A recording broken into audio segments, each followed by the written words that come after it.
kita dapat ambil kesimpulan bahwa siapapun orang yang mengangkat kepalanya, menurunkan kepalanya sebelum imam, maka sesungguhnya ubun-ubunnya lagi dipegang setan, kira-kira gitu. Jadi maksudnya itu gak ngikutin pemimpin, ya, jadi gak ngikutin pemimpin gitu, ya kan? Mencoba untuk mendahului pemimpin sudah ditunjuk tapi gak diikuti. Ya berarti kan kalau nunjuk imam itu kan berarti kan harus ikutin imam.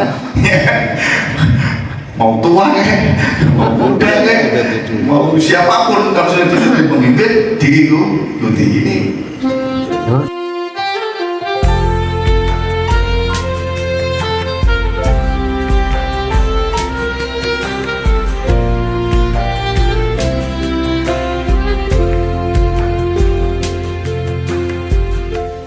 Sayyidina Muhammad wa ala alihi wa sahbihi wa man wala, amma ba'd.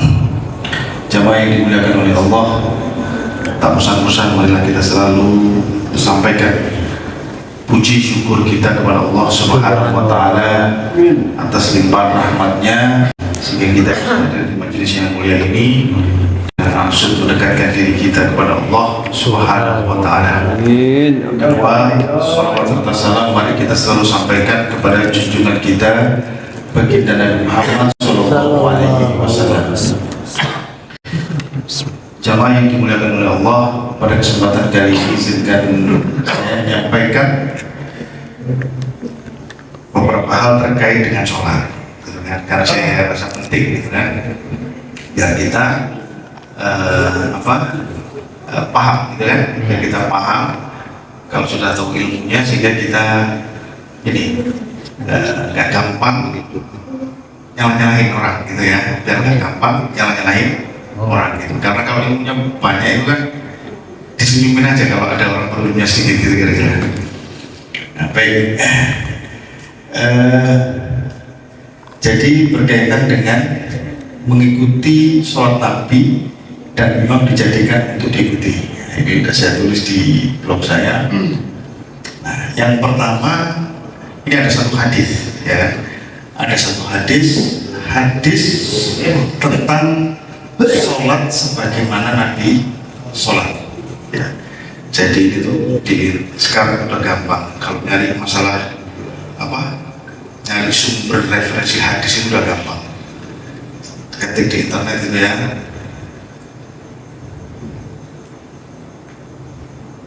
Mulai udah ketemu hadisnya, nanti tinggal cari keywordnya nggak muncul ya.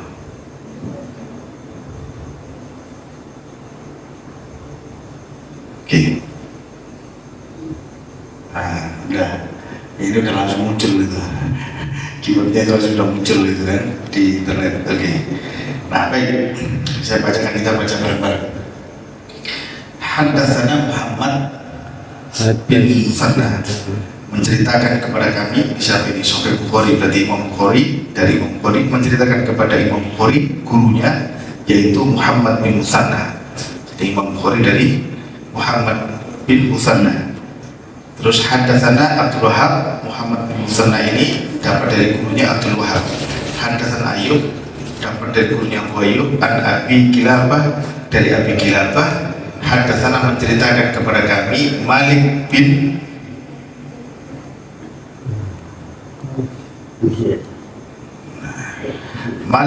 Huwairis.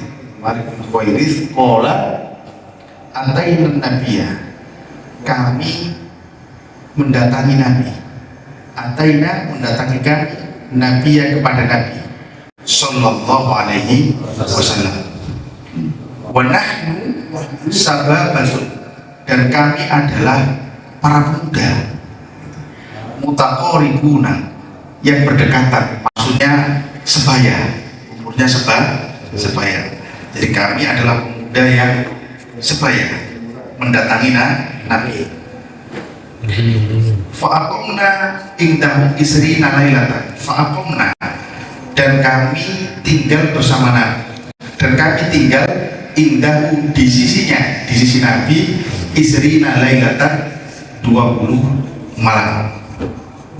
Wa kana Rasulullah Shallallahu Alaihi Wasallam, dan Rasulullah adalah Rafiqon, orang yang sangat lembut. Jadi para pemuda ini tinggal bersama Nabi 20 malam, dan para pemuda ini ngomong kalau Nabi itu orangnya sangat lembut. Nah, berarti kalau kita pengen kayak Nabi ya harus Rafiqon, itu lembut. Falamma dzanna, maka manakala dzanna, Nabi mengira bahwa sesungguhnya kami para pemuda tadi qad istahaina, sudah menginginkan, kami sudah menginginkan sekali ahlana, keluarga kami, au qad istagna, atau sudah sangat rindu, atau kami sudah sangat rindu keluarga kami. Jadi 20 hari bersama Nabi, terus kemudian Nabi sudah tahu, ya, sudah mengira bahwa kami ini sudah sangat kangen sama keluarga kami, atau sudah sangat rindu sama keluarga kami. Sa'alana amman tarabna ba'dana fa'ahbarna. Sa'alana, kemudian dia bertanya, Nabi bertanya kepada kami, aman, tentang siapa, tarabna, yang kami tinggalkan, ba'dana, ya, di belakang kami, keluarga kami maksudnya. Fa'ahbarna, maka kami ceritakan siapa yang kami tinggalkan kepada Nabi. Dibercerita, Nabi tanya siapa yang kami tinggalkan, terus kemudian kami mengabarkan siapa yang kami tinggalkan, kira-kira gitu. Kemudian Nabi mengatakan irji'u ila ahlikum, kata Nabi, kembalilah kalian, pulanglah kalian ke keluarga kalian. Fa'aqimi, dan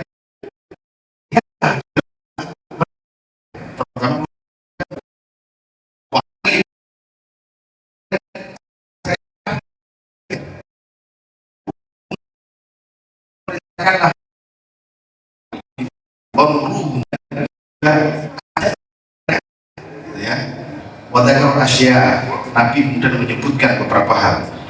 Ahfaduha, dari yang disebutkan Nabi itu ada yang kami hafal, aula ahfaduha, atau ada yang juga yang nggak kami hafal. Apa kata Nabi? Di antara yang dihafal, wasallu, dan sholatlah kama ro'aitumuni, kama sebagaimana ro'aitumuni, kalian melihat aku sholat.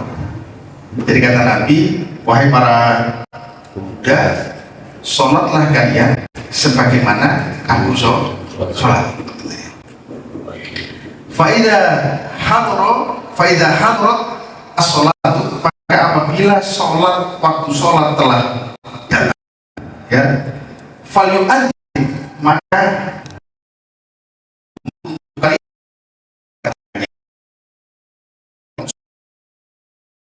salah satu di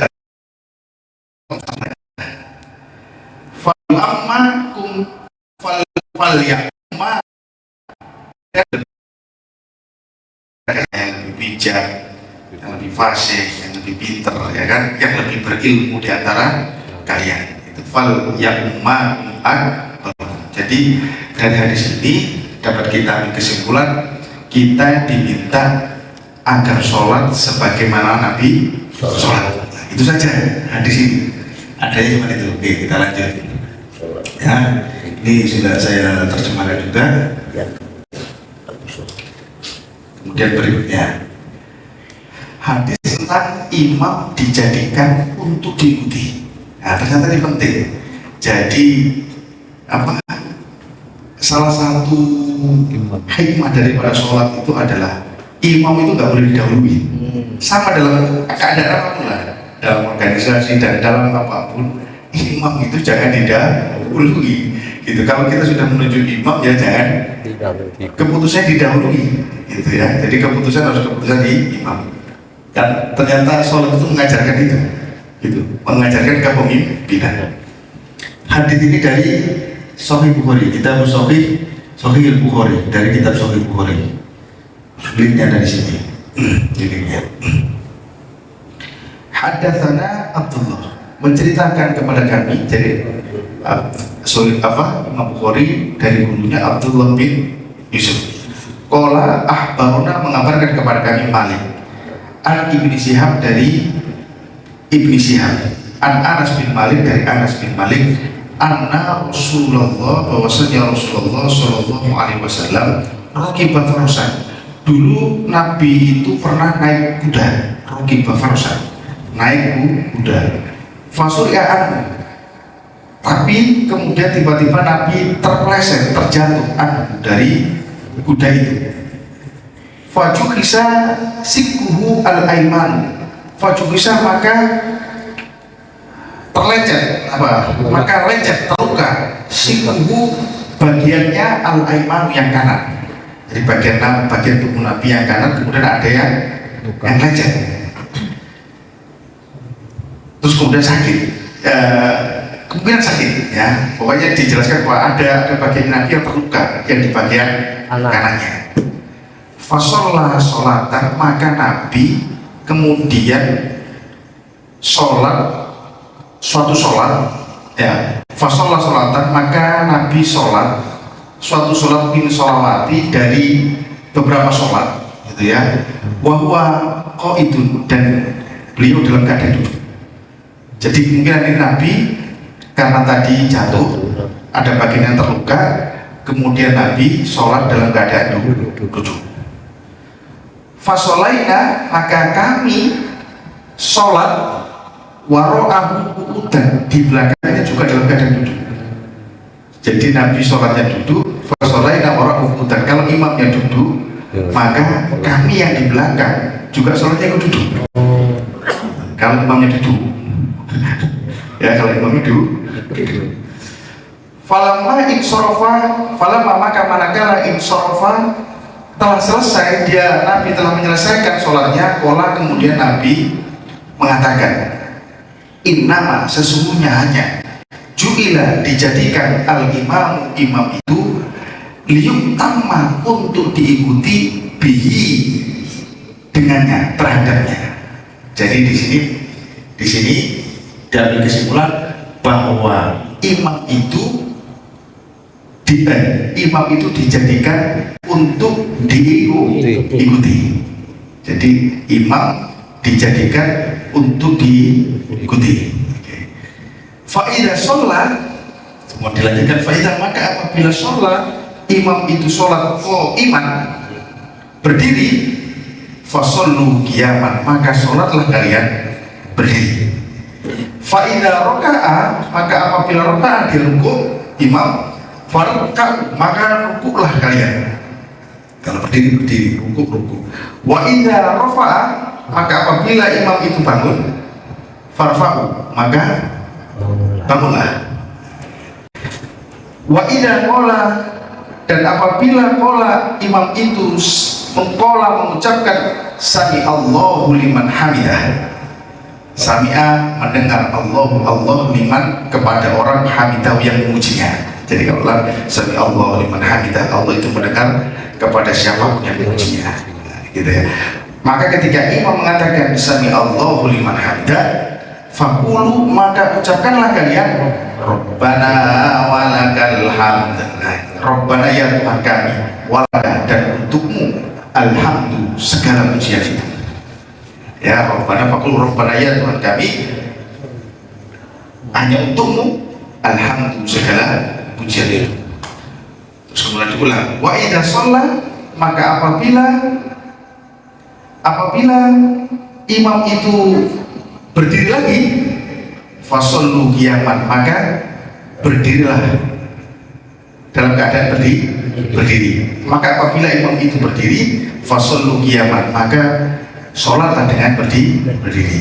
Faidah sholat, maka apabila dia sholat jalisan,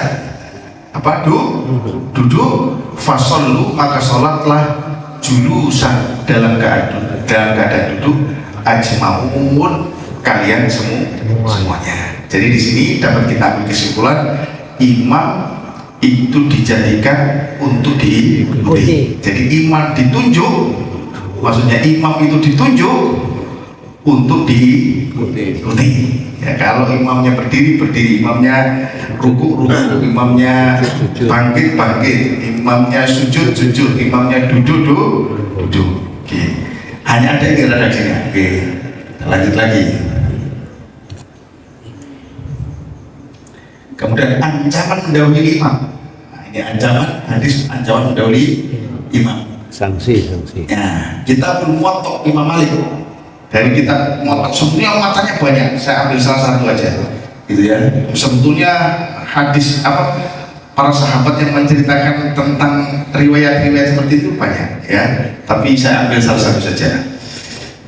Haddatsana Abu Mus'ab, telah menceritakan kepada kami Abu Mus'ab qala, yang mengatakan haddatsana Malik, menceritakan kepada kami Malik an Muhammad, dari Muhammad bin Amr bin Alqamah, an Malik, dari Malik bin Abdillah Asy-Sya'bi, an Abi Hurairah, dari Abi Hurairah qala, alladzi, orang yang yarfa itu mengangkat roksahu, kepalanya, wa yahfidu, dan menurunkan kepalanya, qoblal imam, sebelum imam. Berarti orang yang mengangkat kepalanya atau menurunkan kepalanya berarti ya bisa bangkit ataupun ruku ya, ataupun enggak sujud. Qoblal imam, sebelum imam berarti bangkit, sebelum imam ruku, mendahului ya. Fa'in nama, maka sesungguhnya hanya nasiyatuhu, ubun-ubunnya itu biyadi syaiton, ada di tangan setan. Ya gitu ya. Nanti kita akan buat hukumnya ya, kita belajar buat hukum gitu kan, belajar ada nas, ada beberapa nas, kemudian kita kumpulkan, kita bandingkan nas-nas ini, kemudian kita ambil hukumnya, kapan dia haram, kapan dia makruh, kapan dia mubah, kapan dia sunnah. Nah gitu, nanti kita akan ambil. Dari sini kita dapat ambil kesimpulan bahwa siapapun orang yang mengangkat kepalanya, menurunkan kepalanya sebelum imam, maka sesungguhnya ubun-ubunnya lagi dipegang setan, kira-kira gitu. Jadi maksudnya itu gak ngikutin pemimpin ya, jadi gak ngikutin pemimpin gitu ya kan, mencoba untuk mendahului pemimpin sudah ditunjuk tapi gak diikuti ya. Berarti kan kalau nunjuk imam itu kan berarti kan harus ikutin imam ya. Mau tua mau muda mau siapapun, kalau sudah jadi pemimpin diikuti. Ini hikmahnya sholat itu begitu ya. Karena tadi kalau kata Nabi, ubun-ubunnya itu dipegang setan, kalau nggak mau nurut. Harus berikutnya haddatsana Hajjaj. Ini kitab Sahih Bukhari juga. Imam Bukhari dapat hadis ini dari gurunya, yaitu Hujjat bin Minhal. Qala, mengatakan haddatsana Syu'bah, menceritakan kepada kami Syu'bah an Muhammad bin Ziyad, dan Muhammad bin Ziyad, samitu, aku mendengar Abu Hurairah, yaitu Abu Hurairah, adin Nabi sallallahu alaihi wasallam, Abu Hurairah dari Nabi Muhammad sallallahu alaihi wasallam, bahwasanya Nabi mengatakan, ama yahsa ahadukum, apakah tidak yahsa, dia takut, siapa? Ahadukum, salah satu di antara kalian. Bahasa Indonesia mudahnya, apakah salah satu di antara kalian tidak ada yang takut? Diulang lagi, atau la yahsa ahadukum, atau benar-benar salah satu di antara kalian itu nggak ada yang takut. Idza rafa, apabila mengangkat roksahu, kepalanya, qabla imam, sebelum imam, an yaj'alallahu, bahwasanya Allah menjadikan roksahu, kepalanya, roksahimarin, seperti kepalanya himar. Au yaj'alallahu, atau Allah menjadikan suratahu, rupanya ya, tampilannya suratan himari, seperti tampilan himar. Nah, himar itu Pak, kalau saya cek itu di Google itu ya, kenapa sih Nabi itu memilih himar gitu kan? Ya kan? Nggak milih kuda, nggak milih unta, nggak milih gajah, monyet. Ya, himar itu keledai kan? Himar keledai. Tahu ya bedanya himar sama kuda, tahu kan? Tahu kan, kalau kuda itu himar keledai itu kan yang agak ada bulu-bulunya itu kan? Ya kan? Agak kecil. Nah, kalau kuda kan yang gede. Nah, ternyata kalau coba perhatikan, saya cek di YouTube juga. Kalau kuda itu gampang diperintah. Itu kalau kuda itu orang yang gampang dia itu gampang diperintah, dan dia juga suka berkelompok. Jadi kalau himar beda. Kalau himar itu keras kepala. Jadi himar itu ternyata walaupun kadang suka dinaikin, ternyata kalau dia itu melihat itu ada resiko, ada bahaya dan sebagainya, kabur ya. Disuruh maju nggak mau dia, walaupun bisa dinaikin, tapi dia itu agak keras kepala, nggak bisa ngikutin perintah pemimpinnya. Tapi kalau kuda, walaupun suruh perang mau dia. Kuda itu suruh perang mau, tapi kalau himar suruh perang nggak mau dia, nggak mau ngikutin perintah pemimpinnya, gitu. Nah, dan himar itu susah kalau diajak berkelompok. Ya makanya ternyata kenapa pakai himar? Karena sholat itu berkelompok. Kita sholat itu berkelompok ternyata. Dan jangan sampai kayak himar susah diatur, susah untuk diajak kerjasama, susah diajak bareng-bareng, itu susah. Itu stres kalau diajak bareng-bareng ya, stres dia. Gitu ternyata himar. Makanya di sini Nabi menggunakan majas ini itu kurang lebih mungkin seperti itu. Jadi mungkin budaya Arab perumpamaan himar itu ya orang yang keras kepala, ya susah diatur, ya, dan ngeyel, terus nggak suka diajak kerjasama, kok berkumpul, gini. Kalau dia kayak dia ya keras kepala gitu. Padahal kecil ya. Gitu ya. Jadi di sini dapat kita ambil kesimpulan barang siapa yang mendahului imam, maka dia seperti keledai keras kepala, diperintahnya gitu ya kan.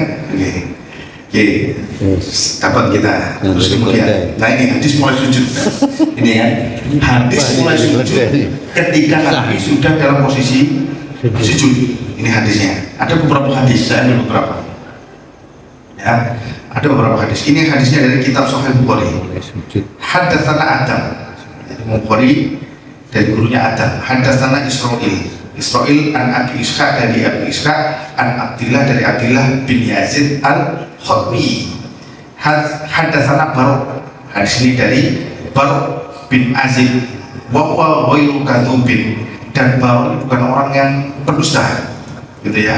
Dan Barok ini bukan orang yang pendusta. Wa huwa ghairu kadzubin, dan Barok bukan orang yang pendusta. Qala Azib ini mengatakan, kunna, dulu saya nusolli, kami itu sholat khalfan Nabi, di belakangnya Nabi, kata Barok, khalfan Nabi SAW. Fa'idha qala, maka ketika Nabi mengatakan sami Allahu liman hamidah, ketika Nabi mengatakan sami Allahu liman hamidah, lam yahni ahadun minna dhuhruhu, maka lam yahni, tidak ada yang membungkuk, belum ada yang membungkuk. Jadi lam yahni, belum ada yang membungkuk, ahadun, siapapun, minna, dari kami, dhuhruhu, punggung kami, maksudnya dhuhruhu, punggungnya, gitu ya.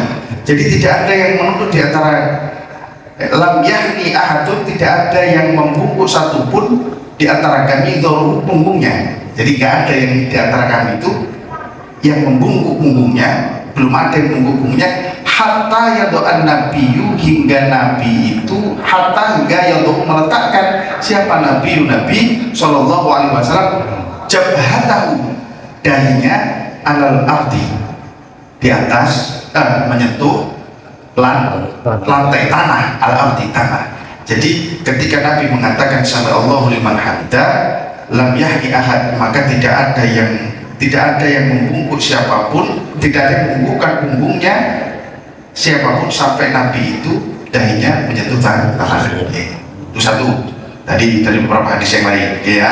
Kita lihat hadis yang lain, redaksinya, gitu ya. Redaksi terkait dengan hadis ini. Ini dari kitab Sahih Muslim, ya, kitab Sahih Muslim. Muhaddatsani, menceritakan kepadaku Abu Bakar Al-Khalad Al-Bahili, haddatsana Yahya, dari Yahya, yakni Ibnu Sa'id, haddatsana Sufyan, menceritakan kepada Sufyan, haddatsani, menceritakan kepada saya Abu Ishaq, haddatsani Abdullah bin Yazid, menceritakan kepada Abdullah bin Yazid, haddatsani Baro. Hadisnya sama-sama dari Baro. Nah, lihat nih, Imam Bukhari dari siapa nih? Kalau Imam Bukhari dapat hadis ini dari gurunya Adam, mulai dari Adam. Terus ini, tapi ujung-ujungnya Baro. Ujungnya Baro. Tapi kalau Imam Muslim itu dapat hadis ini dari gurunya namanya Abu Bakar. Terus ke gurunya ketemu Baro juga. Nah, ini namanya sanad. Ya, ketemu Baro, ujungnya dari Baro. Wa ghairu kadzubin, dan Baro ini bukan orang pendusta. Kola, si Baro mengatakan, redaksinya mirip ya, nggak sama persis tapi ya diringkas lah, kira-kira diringkas. Kan beda-beda orang kan beda cara menceritakan gitu ya. Karena Rasulullah, kalau ini apa? Karena kunna nusalli khalfi, kalau ini apa? Ya dari karena Rasulullah, langsung dulu Rasulullah Shallallahu Alaihi Wasallam idza qala, ketika mengatakan sami Allahu liman hamidah, lam yahni, belum ada yang membungkuk ahadun siapapun minna di antara kami, dhahrahu, punggungnya, hatta yaqa'a, hingga meletakkan Rasulullah Shallallahu Alaihi Wasallam sajidan, dalam keadaan sujud. Kalau hadisnya dari Imam Bukhari itu ngomong tidak ada yang membungkukkan sampai Nabi itu meletakkan dahinya di atas tanah.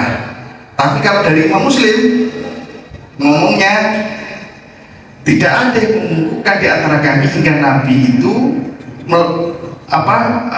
hingga Nabi itu jatuh dalam keadaan sujud. Nah, menjatuhkan diri dalam keadaan sujud. Belum tentu sujud, bisa jadi sudah nempel, nggak nempel. Nah itu ini apa? Bisa tafsir yang lain gitu ya. Terus kemudian hadis ini dari kitab Sunan Abi Dawud. Haddatsana Rabi bin Nafi, menceritakan kepada kami kalau siapa Sunan Abi Dawud ini dari gurunya namanya Rabi bin Nafi. Haddatsana Abu Ishaq, yakni Al-Fazari, an Abi Ishaq, dari Abi Ishaq, an Muharib, dari Muharib binti Zar, qala sami'tu, aku mendengar Abdullah bin Yazid yaqulu ala mimbar, berkata dalam mimbar, hadatsani Baro, sama-sama dari Baro, ya, sama-sama dari Baro. Annahu, bahwasannya mereka dulu yusalluna, mereka sholat ma'a Rasulillah sallallahu alaihi wasallam, bersama Rasulullah sallallahu alaihi wasallam. Fa idza raka'a, apabila Nabi ruku, mereka ruku. Wa idza qala, maka apabila Nabi mengatakan sami Allahu liman hamidah, Nabi mengatakan sami Allahu liman hamidah, lam nazal qiyaman, maka belum turun dari keadaan berdiri, ya, belum turun dalam keadaan berdiri, hatta yarawu, hingga dia melihat Nabi qad wada'a, telah meletakkan jabhatahu, dahinya, bil ardi, di atas tanah. Tsumma yattabi'unahu, kemudian baru mereka mengikuti Nabi Shallallahu Alaihi Wasallam. Nah, sekarang kajian fikihnya.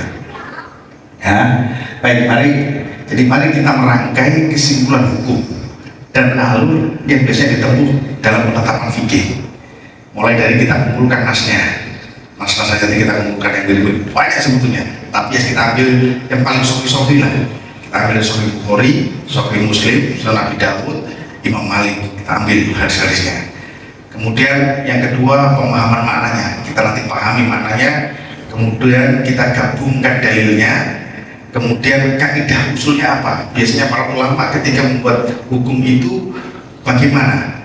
Biasanya kaidah usul itu adalah rumus. Jadi kalau kita sudah tahu rumus, 1 ditambah 1 itu 2, terus kemudian kasih rumus lagi, 2 ditambah 2 itu 3, kapan? 10 tambah 10 berapa?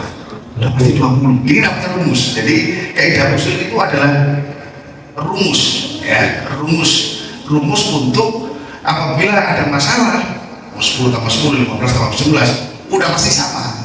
Nah, karena rumusnya udah tahu. Kaidah usul itu rumus.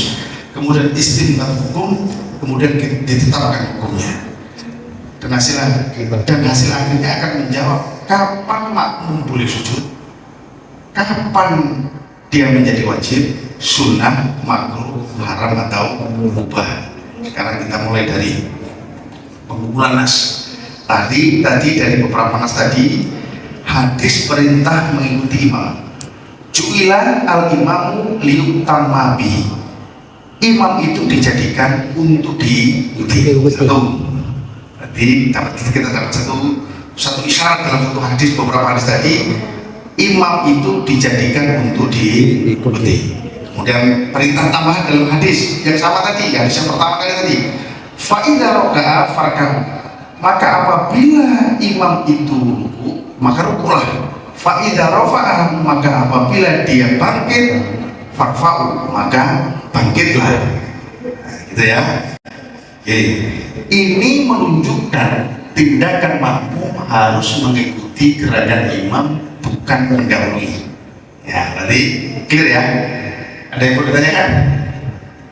Clear ya? Clear. Terus kemudian hadis ancaman mendahului imam. Yang kedua, hadis ancaman mendahului imam. Dalam hadis tadi disebutkan alladzi yarfa'u ra'sahu wa yafidu qabla al-imam fa innama nasiyatuhu biyadi syaitan. Orang yang mengangkat kepalanya dan menurunkan kepalanya sebelum imam, maka ubun-ubunnya ada di tangan setan. Oke, yang kedua, hadis kedua tadi, idza rafa'a ra'sahu qabla al-imam ayyaj'alallahu ra'sahu ra'sa himar aw yaj'alallahu suratahu surata himar. Apabila dia mengangkat kepalanya sebelum imam, maka Allah akan menjadikan kepalanya seperti kepalanya keledai, atau Allah akan menjadikan rupanya seperti rupa keledai. Maka ini menunjukkan adanya ancaman berat, menunjukkan haramnya mendahului imam secara signifikan. Terus kemudian hadis batas mulai sujud setelah Nabi sujud. Hadis al-Barr dalam Bukhari, Muslim dan Abu Dawud di atas tadi, ya, tadi kami ini ada dua redaksi. Hatta yaitu an-nabiyyu jabhatahu alal-ard, hingga Nabi meletakkan dahinya di tanah baru kami mulai sujud. Redaksi kedua, hatta yaitu an-nabiyyu sajidan, hingga Nabi dalam keadaan sujud.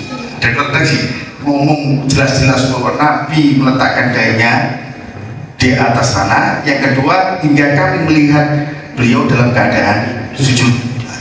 Nah, kalau yang di belakang saf ketiga bisa melihat dahinya Nabi nggak? Ikutin depannya.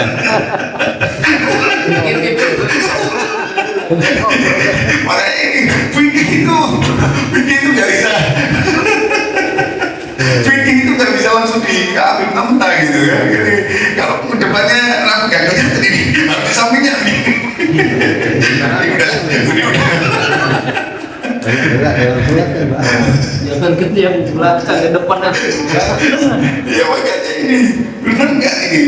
Hingga ya makanya hatta ya Tuhan Nabi jatuh al-ard, hingga Nabi itu meletakkan dahinya di atas tanah.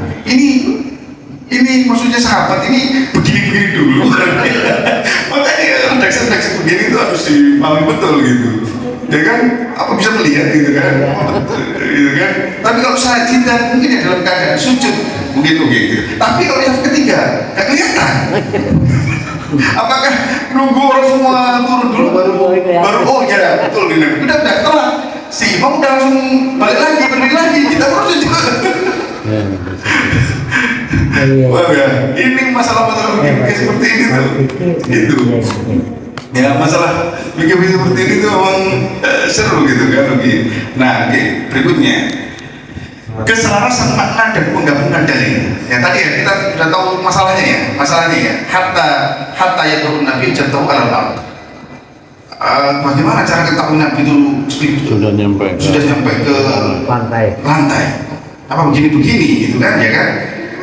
Atau dalam keadaan sujud, yang penting harus kalau memastikan dalam keadaan sujud, yaitu rokatnya paling belakang ini nggak akan lihat itu imam sujud, gitu kan? Nggak akan lihat itu imam sujud, gitu ya kan? Nggak akan lihat imam sujud.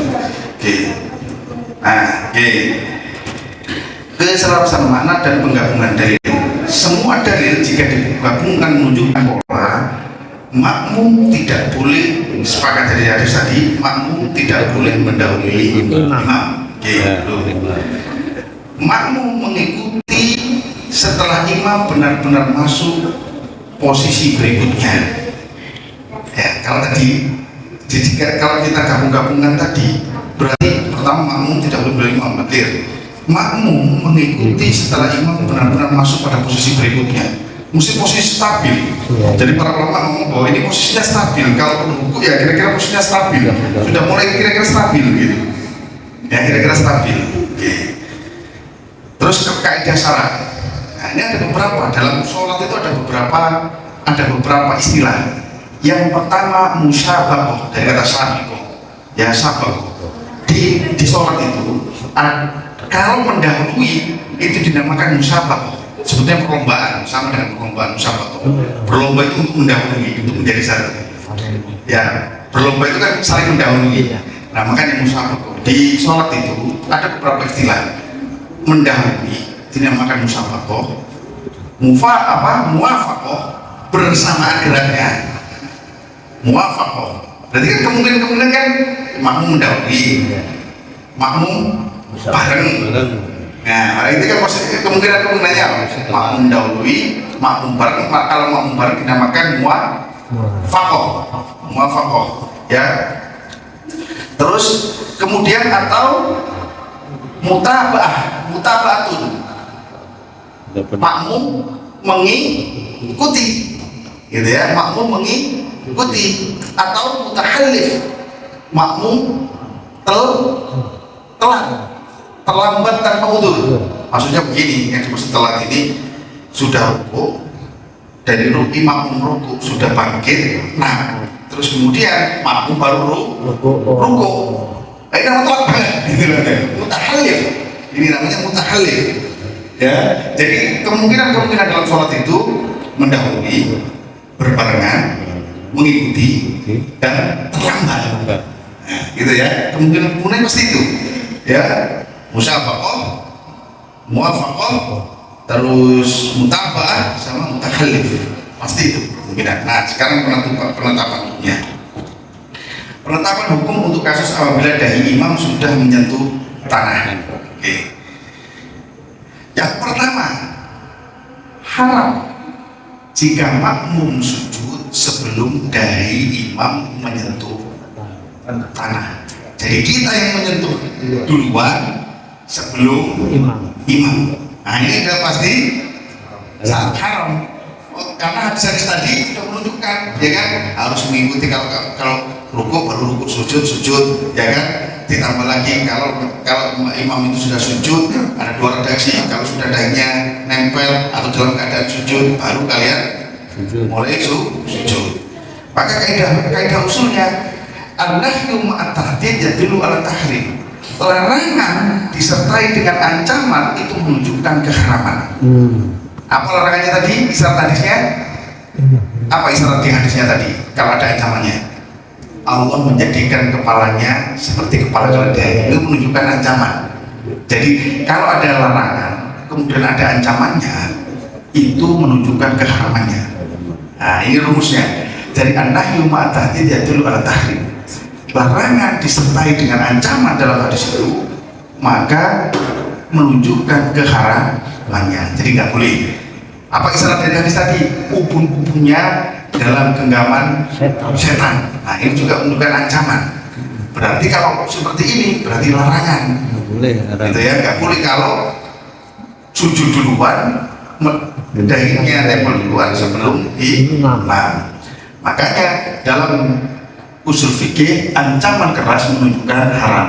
Aplikasinya makmum sujud sebelum dahi menyentuh tanah maka haram.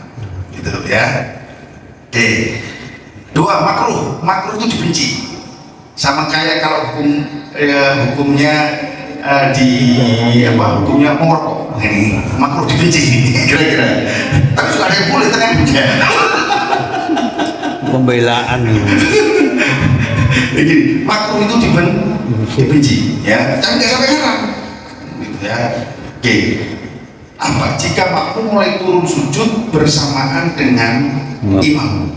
Apa? An-nahyu bila tahdid ya dulu alal karoha atau alal makruh. Larangan tanpa adanya ancaman itu menunjukkan ketidaksukaan. Nabi nggak suka. Jadi kalau ada larangan tapi nggak disertai dengan ancaman, berarti itu hanya nggak suka saja. Ya, hanya nggak suka, ini namanya makruh. Ya, jadi larangan tanpa ada ancaman itu hanya nggak suka aja. Ya, sama kayak kita ya kan, kita larang tapi nanti kalau melanggar juga nggak saya kasih hukuman. Ya, saya kan nggak suka, itu namanya makruh. Makruh. Istilah tadi siapa? Hadis menunjukkan larangan gerak bersamaan dengan imam, bukan mendahului. Tapi Nabi tidak memakai ancaman, nggak ada ancamannya. Kalau mendahului jelas, tapi kalau bersamaan nggak ada. Tapi bersamaan itu berpotensi mendahului. Gitu maksudnya. Makanya dibenci kan. Kalau yang jelas-jelas dilarangkan kalau mendahului. Nah kalau bersamaan, muwafaqah Ubah. Nah, itu dibenci karena apa? Karena kalau bersamaan itu potensinya mendahului. Bener nggak kira-kira? Kalau kan misalkan ini sama-sama bareng, imamnya bareng, Allahu Akbar, bareng itu pasti berpotensi mendahului. Itu nggak boleh. Maksudnya makruh, dibenci, tapi nggak ada di sana. Bersamaan itu nggak ngomong. Gitu. Yang nggak boleh adalah mendahului. Terus tidak menyebut dosa, hanya menunjukkan ketidaksesuaian adab sholat. Jadi makmum sujud bersama dengan imam itu makruh karena muwafaqah, berpotensi mendahului sehingga berpotensi ke haram. Gitu kan?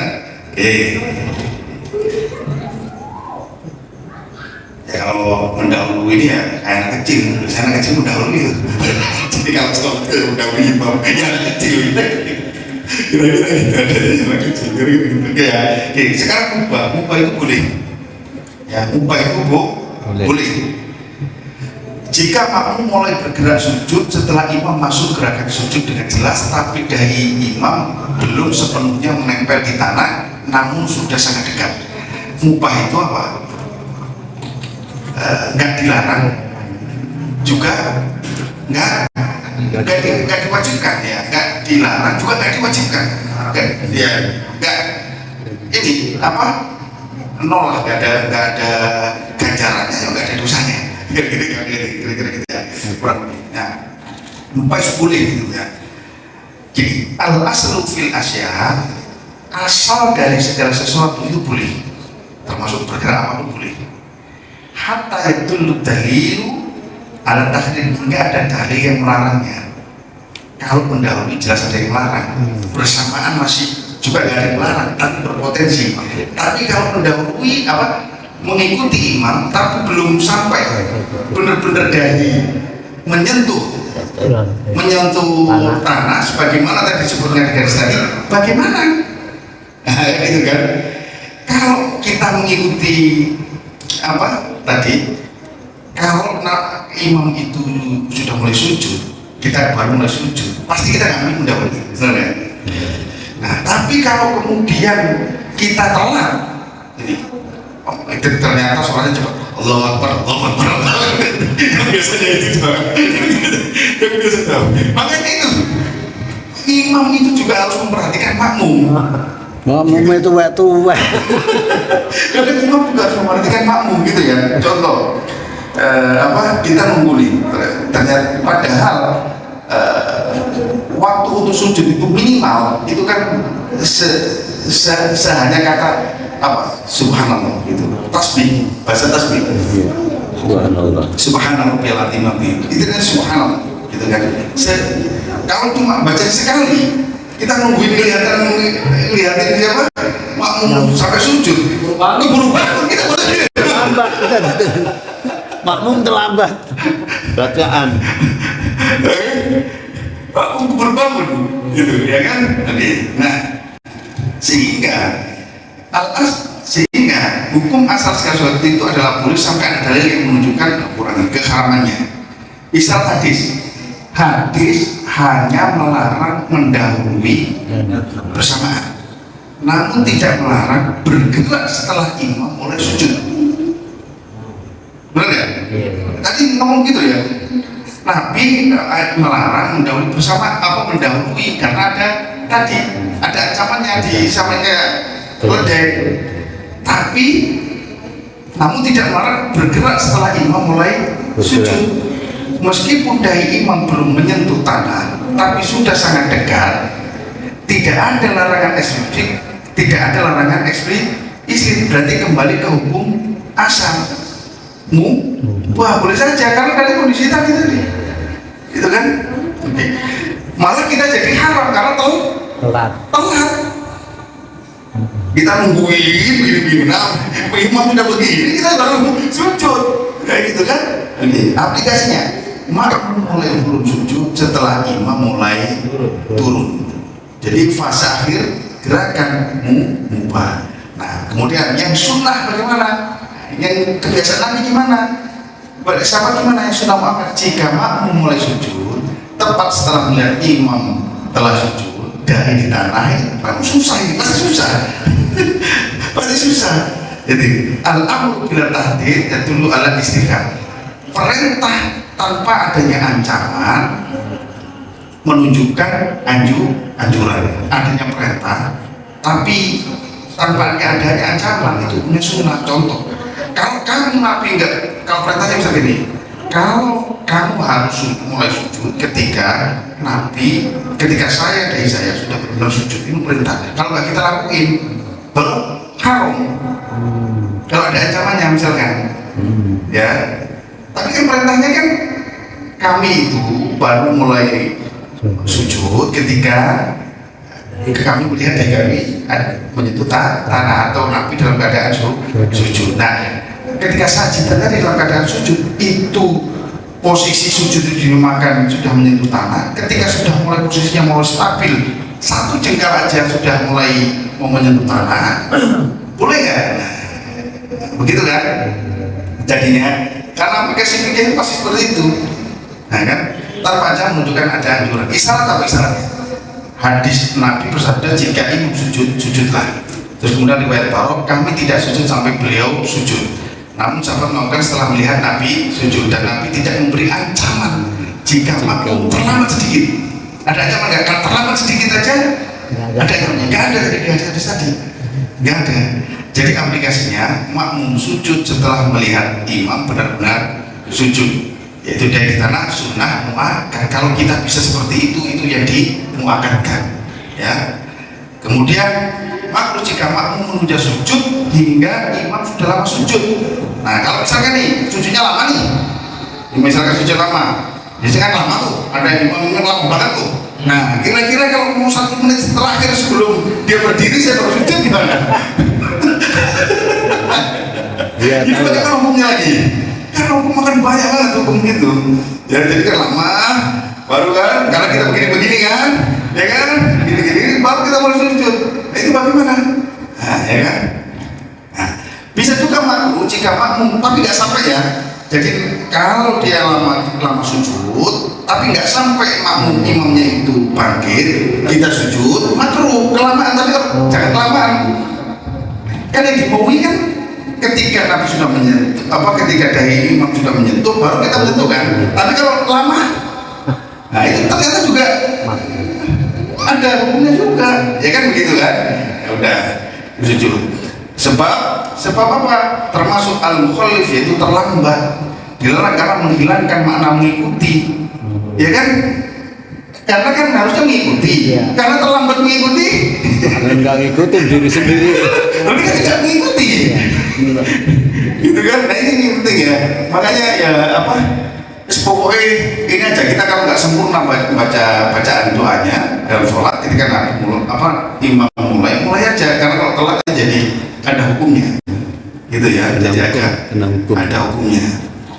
Nah, kira-kira itu. Jadi ya paling simpel itu kalau bagi kita itu ya, karena misalkan ada kesulitan tadi ya, ketika imam itu menyelesaikan Allahu Akbar, nah setelah terakhir Allahu Akbar itu Ya kita boleh mulai untuk mengikuti gerakan imam.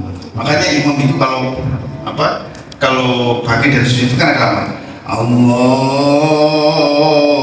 Akbar. Nah memang kan agak lama tuh kita berdiri. Maksudnya kan agak lama tuh berdiri. Dengan Allahu Akbar, baru setelah barnya itu baru kita mengikuti. Itu biar kita ngepas gitu agak yang di belakang kan kita nggak bisa lihat soalnya.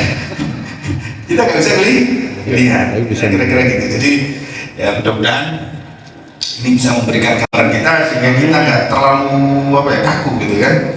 Maksudnya yang penting tahu. Oh iya. Jadi kalau kita sudah paham betul hadis-hadis yang ada, kapan itu haram, ya kan? Kapan itu ubah, kapan itu makruh, kapan itu sunnah, gitu ya. Nah, yang penting itu. Jadi nggak usah kotor-kotoran gitu kan. Kalau selama nggak haram gitu kan, nggak merusak sholat ya. Nggak usah, kita nggak perlu untuk menyalahkan gitu kan, nggak perlu menyalahkan karena faktanya kondisinya tadi seperti tadi nggak makmum bisa nggak kelihatan gitu. hanya suara. Oke, baik. Saja yang bisa saya sampaikan, mudah-mudahan bermanfaat bagi kita tutup dengan doa.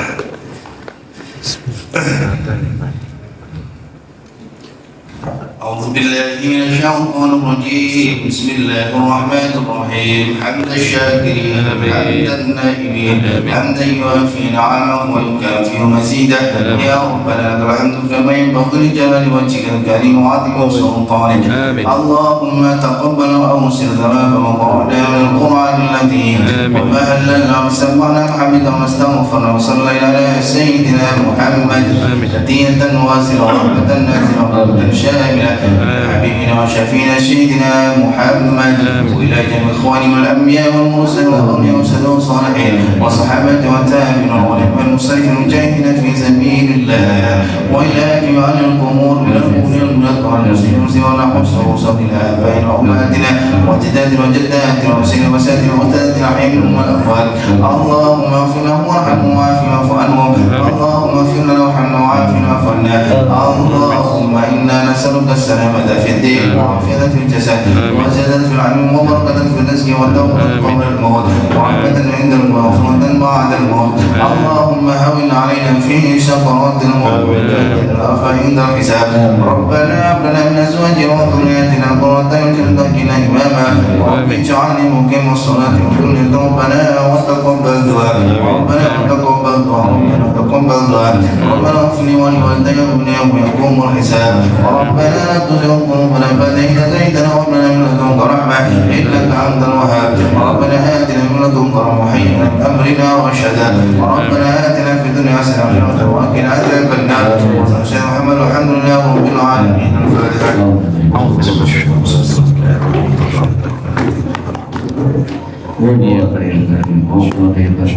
اللهم بحق الفاتحة وبالسر الفاتحة وبكرمة الفاتحة وبالعزية الفاتحة وبشربة الفاتحة وبشربة نبينا ومولانا محمد صلى الله عليه وسلم. ولك الحمد يا كاسب المغفر ويغفر ويرحم يا دافع البلاء يا الله يا دافع البلاء يا رحمن يا دافع البلاء يا رحيم. اللهم اغفر لنا البلاء يا ارحمنا ارحمنا. آمين. dari dunia dan dari akhirat. Wa subhanallah wa salam wa akhiru da'wana alhamdulillahirabbil alamin. Alhamdulillah pembacaan Yasin tahrir dan juga kajian dari guru kita sudah selesai. Mudah-mudahan bermanfaat buat kita semuanya. Amin. Wassalamualaikum warahmatullahi wabarakatuh. Allahumma sholli